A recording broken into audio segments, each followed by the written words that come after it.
Buen día chicos, el día de hoy vamos a trabajar en el tema fórmulas químicas y a recordar también un poco acerca de las valencias y números de oxidación de nuestros elementos químicos.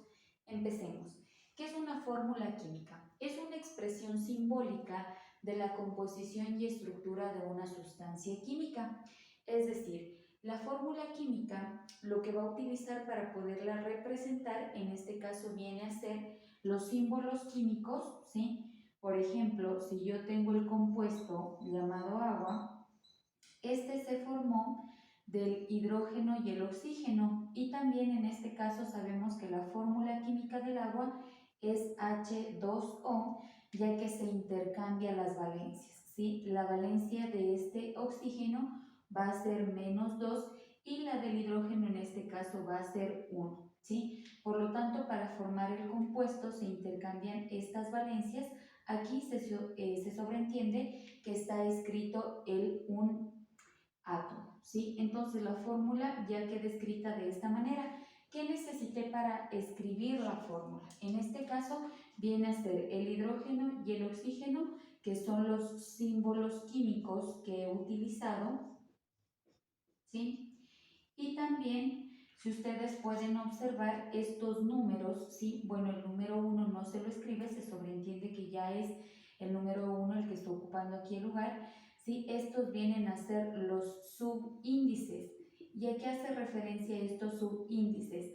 Obviamente estoy tomando en cuenta lo que viene a ser la valencia o el número de oxidación, ¿sí? De oxidación de los elementos químicos que están formando a este compuesto que es el agua, ¿sí? Entonces, ahora tenemos tipos de fórmulas químicas que se pueden utilizar principalmente en la química inorgánica. La que estamos viendo actualmente es la química inorgánica, ¿sí? Pero también les voy a explicar qué tipo de fórmulas podemos encontrar más adelante, ¿sí? Una vez que quedó entendido entonces qué es una fórmula química, en resumen es la representación del compuesto químico utilizando símbolos químicos y las valencias o números de oxidación, ¿sí? Ahora, pasamos entonces a los tipos de fórmulas que vamos a utilizar o a encontrar, ¿sí? La primera es la fórmula empírica. ¿Qué expresa esta fórmula? Se expresa mediante los símbolos químicos y también mediante los subíndices. Recuerden que estos subíndices se escriben dependiendo de la valencia o el número de oxidación que se haya utilizado para formar el compuesto. Y una parte, ¿sí?, que diferencia con otras fórmulas es que esta nos representa la relación mínima en la que sus átomos se pueden presentar. Ahora, ¿qué quiere decir entonces una fórmula empírica? Va a ser principalmente una fórmula, ¿sí?, que yo puedo tener y está en este caso reducida, ¿sí? Como tal, este todavía no es un compuesto, ¿sí? ¿Por qué? Porque obviamente todavía no tengo la fórmula real. Aquí esta fórmula, aplicándola, me va a permitir obtener el compuesto real, ¿sí? Entonces, esto ocurre en los compuestos orgánicos que presentan principalmente las fórmulas de tipo empírica, ¿sí? Pero en los compuestos inorgánicos, que son los que estamos utilizando, casi siempre va a ser la misma fórmula empírica y molecular. ¿Por qué? Porque no existe relación mínima. Les doy un ejemplo. Si yo quiero formar el anhídrido carbónico o dióxido de carbono, este se forma del carbono y del oxígeno. Recuerden que los dos son no metales, ¿sí? Y por lo tanto los dos van a tener valencias negativas. Pero ahora, recordemos algo, cuando se forma este tipo de compuesto, ¿sí?, alguno de ellos debe cambiar su número de oxidación, ¿sí?, o su valencia que va a utilizar para que se puedan atraer y formar el compuesto. ¿Qué hacíamos en este caso? Ver la electronegatividad del compuesto y el que tiene más electronegatividad permanece negativo. En este caso es del oxígeno, por lo tanto va a mantener su valencia que es -2. Mientras tanto el carbono debe utilizar sus números de oxidación, pero en este caso vamos a utilizar el mayor. Entonces lo que hago es intercambiar ya estas valencias, ¿sí? Y me queda de esta forma el compuesto. Pero, ¿sí? Yo debería simplificar, puedo sacar la mitad para tener ya la fórmula real, que sería CO2. Entonces, ¿qué quiero decir? Que la fórmula empírica no es esta, ¿no? Sino más bien siempre va a ser esta, y es el anhídrido carbónico que ustedes ya conocen, ¿sí? Pero quiero que entiendan algo. Este es un compuesto de tipo inorgánico, ¿sí? Por lo tanto, estos no van a tener una fórmula empírica, sino que siempre va a ser la misma a la fórmula molecular. Para que me entiendan mucho mejor, voy a explicar la siguiente fórmula, que es la molecular. ¿Qué expresa esta fórmula? Esta fórmula asimismo va a utilizar símbolos químicos y también los subíndices, que ya sabemos que son las valencias o los números de oxidación que se utilizó para formar el compuesto. ¿Sí? Pero aquí nos va a indicar justamente el número de átomos que cada elemento va a tener en esta molécula. Entonces, ojo, esta yo les dije que era una fórmula empírica en compuestos orgánicos. Entonces, ¿cómo se obtiene? Hay que aplicar unas ciertas reglas, ¿sí? Y desarrollar unos ejercicios para obtener la fórmula molecular. Entonces, yo puedo decir que ya obtuve, ¿sí? Esto, ¿sí? Multiplicamos directamente aquí por un 2, ¿sí? Y esto me queda C2H4.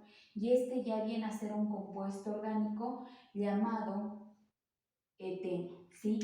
Este se derivó porque sigue siendo un compuesto orgánico. Ojo, es decir, los compuestos orgánicos sí van a tener fórmula empírica y fórmula molecular porque necesitan tanto de la una como de la otra para derivarse. En este caso, la molecular se obtuvo en base a la empírica. Lo que no sucede con los compuestos inorgánicos. Aquí el anhídrido carbónico, esta es la fórmula empírica, pero si yo quiero expresar la fórmula molecular, va a seguir siendo la misma, es decir, este CO2 que obtuve del mismo compuesto, si al unir el carbono, el oxígeno, intercambiaron sus valencias y este es el resultado. ¿Qué quiero decir con esto? Que en los compuestos inorgánicos, ¿sí? La fórmula empírica y la fórmula molecular va a ser la misma, ¿sí? No existen, en este caso, fórmulas empíricas diferentes en los compuestos inorgánicos que son los que estamos utilizando, ¿ya?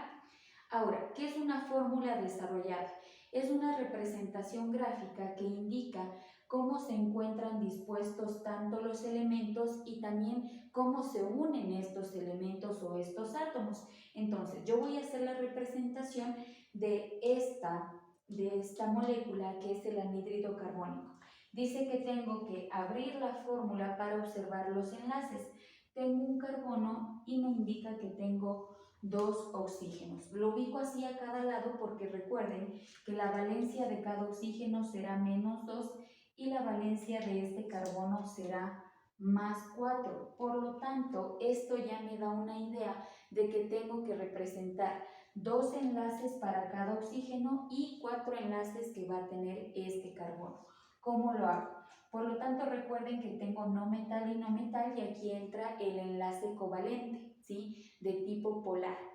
Por lo tanto, me indicaba que estos comparten electrones y al momento de compartir, yo tengo que desarrollar dos enlaces que vienen a ser de este oxígeno y obviamente lo están compartiendo con este carbono y del otro lado a este oxígeno le sucede lo mismo. Pero ahora cuenten directamente cuántos enlaces tiene este carbono. 1, 2, 3, 4 y cada oxígeno queda con sus dos enlaces que se están uniendo para formar este compuesto, ¿sí? Entonces la fórmula abierta o desarrollada que se conoce viene a ser de esta manera, ¿sí? Si en este caso yo hiciera la fórmula abierta de este compuesto, me quedaría de igual manera dos carbonos y en este caso me indica que van a ser 4 hidrógenos. Tiene que ser equitativa la repartición. Miren lo que va a suceder. Tengo de este lado, ¿sí? Y yo sé que la valencia que tiene el carbono, en este caso, como la electronegatividad es mayor de este carbono, estos van a ser negativos, pero los hidrógenos van a tener valencia positiva, ¿sí? Esto lo encuentra en su tabla de valencias que ya le envié, ¿sí? Entonces, ¿qué voy a hacer? Tengo que desarrollar un enlace para cada hidrógeno, ¿sí? Y de esta manera ya tengo lo de los hidrógenos, pero recuerde que cada carbono debe tener 4 valencias. Aquí ya tengo 2 que están compartiendo, pero me faltan 2 todavía. Entonces me quedan de esta forma, ¿sí? Y esa es la fórmula, en este caso, desarrollada o abierta de este eteno. La fórmula espacial o estequiométrica, también conocida como tridimensional, es la que representa la disposición de los enlaces en el espacio. Esta fórmula no es muy utilizada, ¿sí? Pero la vamos en este caso a representar y, por ejemplo, aquí lo que se utiliza es las 3 dimensiones. ¿Cuáles son esas 3 dimensiones? Si se utiliza, por ejemplo, lo que viene a ser un enlace situado en el papel, debajo del papel y en este caso por encima del papel, ¿sí? Es un ejemplo básico que lo tenemos, es del NH3, que es el amoníaco. Voy a tener aquí justamente, esta va a ser la fórmula molecular, ¿sí? Porque estoy representando los elementos y el número de átomos real que tiene, pero la voy a abrir espacialmente y voy a tener aquí un nitrógeno, voy a tener un hidrógeno, otro hidrógeno y otro hidrógeno. Entonces, les voy a indicar que aquí este primer enlace que se está formando es el enlace que está en el plano del papel. Voy a pintarlo con otro color, ¿sí? Y lo voy a hacer como más gruesito, pintado de otro color. Este es el enlace que está por encima del papel y lo voy a pintar de forma entrecortado el enlace que está por debajo del papel, ¿sí? Es únicamente informar cómo están ubicados en el espacio los elementos químicos que forman ese compuesto, ¿sí? Entonces tenemos aquí los 4 tipos de fórmulas. ¿Cuáles vamos a utilizar en los compuestos inorgánicos? Viene a ser la fórmula molecular o empírica, ¿sí? ¿Por qué digo o empírica? Porque ya vimos que en los compuestos inorgánicos, que es los que vamos a estudiar, la misma fórmula se la representa de la misma manera, sea empírica o molecular, va a ser la misma, porque no hay una expresión mínima, sino más bien siempre vamos a encontrar el número real de átomos y también en este caso de lo que vendría a ser los elementos que lo conforman, ¿sí? Espero que me hayan entendido.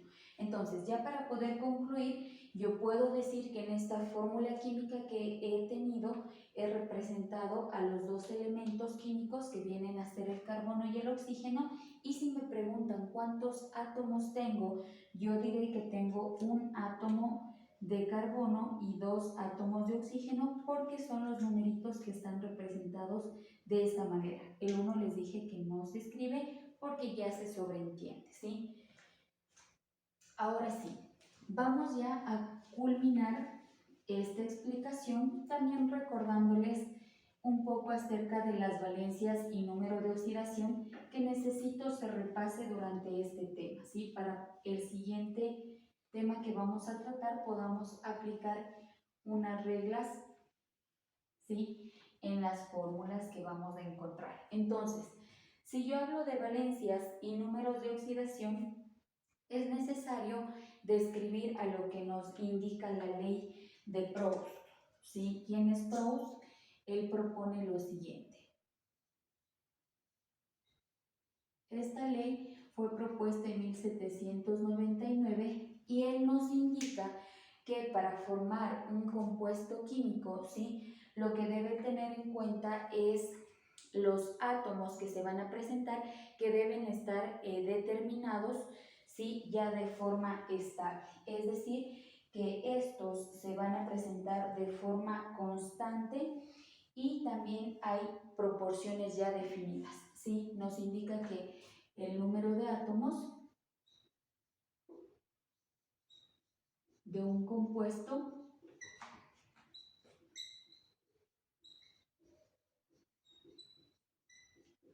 se encuentran de forma estable y definida.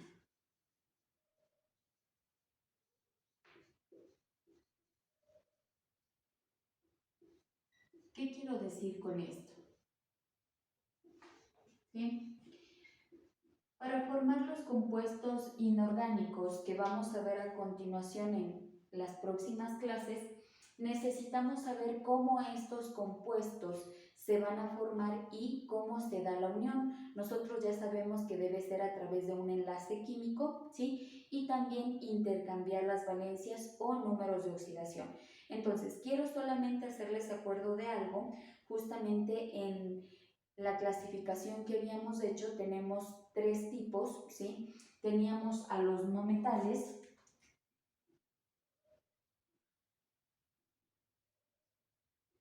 ¿sí? Y estos justamente son los que van a tener valencias y también números de oxidación,